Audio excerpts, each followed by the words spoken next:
Je pense qu'il faut remettre cette conférence dans son contexte, qui était de restituer une étude importante que nous avons menée dans 8 pays qui partagent des frontières communes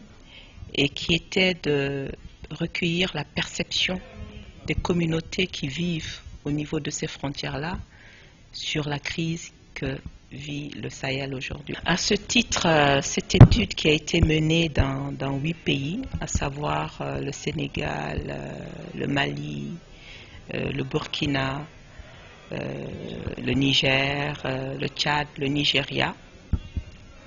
la Mauritanie, c'est-à-dire les 5 pays du G5 plus 3, et le Cameroun en fait, était de voir la perception, d'avoir une idée de ce que pensaient les communautés par rapport à la situation qu'elles subissent en ce moment face à cette crise sahélienne et d'avoir leurs idées sur les solutions. Comment est-ce que ces communautés pensent que les États pourraient les aider, mieux les aider pour sortir de cette crise-là. Il faut savoir qu'aujourd'hui, au niveau du Sahel, il y a 14 stratégies qui existent. 14 stratégies qui, dans l'ensemble, répondent à la situation d'urgence plutôt face à cette crise. Mais nous voulons une réponse plus structurelle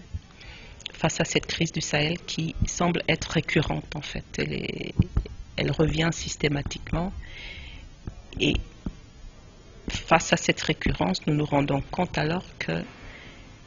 les différentes stratégies qui existent ne sont peut-être pas adaptées à cette crise-là qui sévit dans le Sahel. Donc,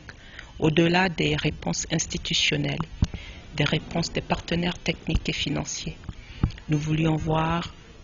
quelles étaient déjà la perception des communautés de cette crise-là